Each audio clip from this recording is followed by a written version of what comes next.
Hello friends, दोस्तों आज की वीडियो में हम बात करेंगे एक एफआईआर कैसे लिखी जाती है। हम एक मजबूत एफआईआर कैसे लिख सकते हैं। दोस्तों यदि वीडियो पसंद आए तो वीडियो को लाइक ज़रूर करना, जिससे मुझे एहसास हो कि मेरे दोस्तों को मेरी वीडियो अच्छी लग रही है या नहीं लग रही।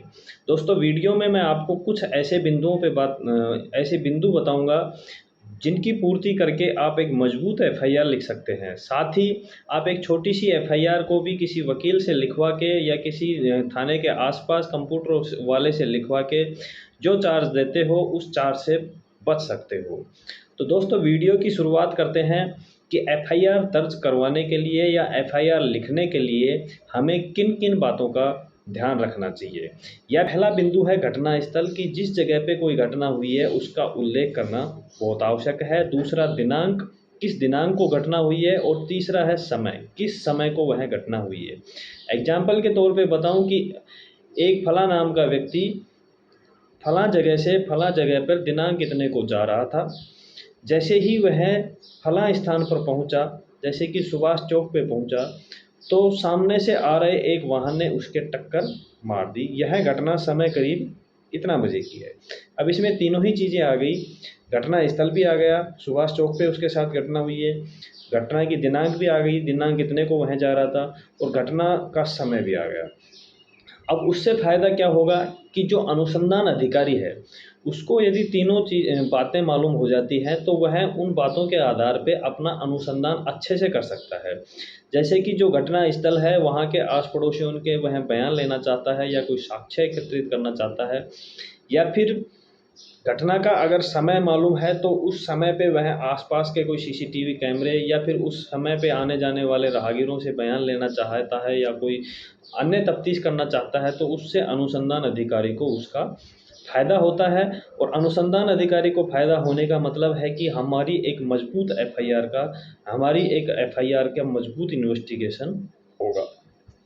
तो इन तीन चीज़ों का तो प्रत्येक एफआईआर में विशेष ख्याल रखना आवश्यक है। अब इनके अलावा और कौन सी बातें हैं जिनका हमें ख्याल रखना चाहिए। दोस्तों सबसे बड़ी बात है कि एफआईआर लिखते समय हमें एफआईआर में पूरा विवरण लिखना चाहिए। कैसे कैसे एक घटना घटित हुई, कैसे कोई व्यक्ति आता है या उसके साथ मारपीट करता है, वह सारी बातें उसमें उल्लेख करना आवश्यक है। जैसे कि मैं एग्जाम्पल के तौर पे आपको बताऊं कि मैं मेरे घर पे बैठा हूं, तभी मेरा पड़ोसी आता है और मेरे साथ में किसी बात को लेकर तू मैं कर लेता है, और उसी दौरान वह पड़ोसी मेरे साथ मारपीट कर देता है। तो यह तो एक अचानक घटना घटित हुई है मेरे घर पे।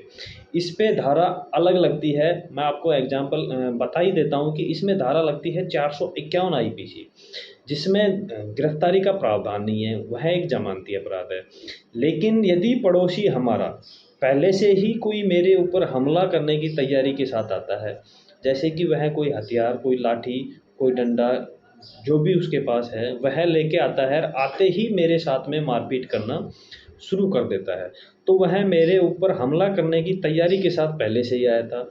इस परिस्थिति में उसके खिलाफ धारा 452 आईपीसी लगती है, और वह एक गैर जमानती अपराध है, जिसमें पुलिस को उस व्यक्ति को गिरफ्तार करना ही पड़ेगा।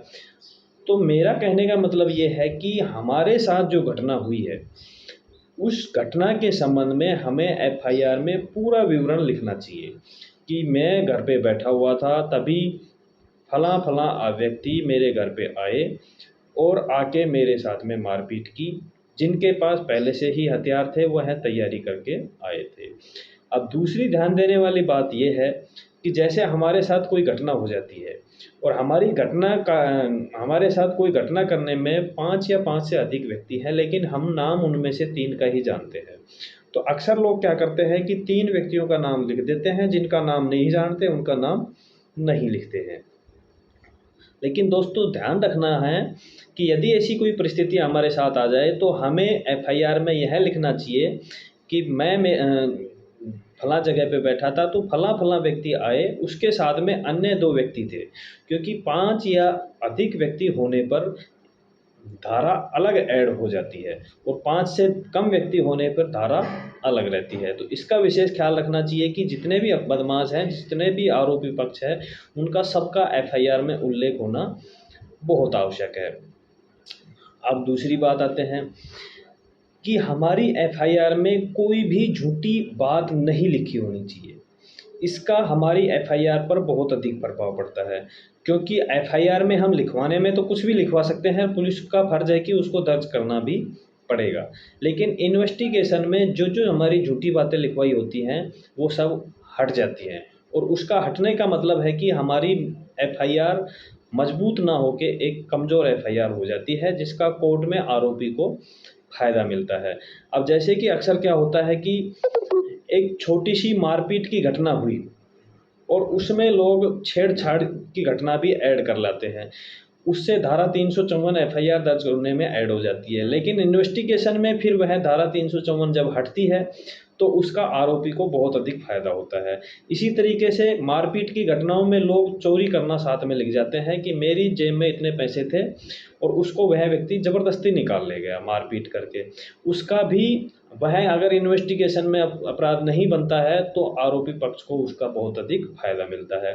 तो इन बातों का विशेष ध्यान रखना चाहिए कि हमारी एफआईआर में जो घटना हमारे साथ हुई है सिर्फ वही लिखनी है, झूठी हमें कोई भी बात एफआईआर के अंदर नहीं लिखनी।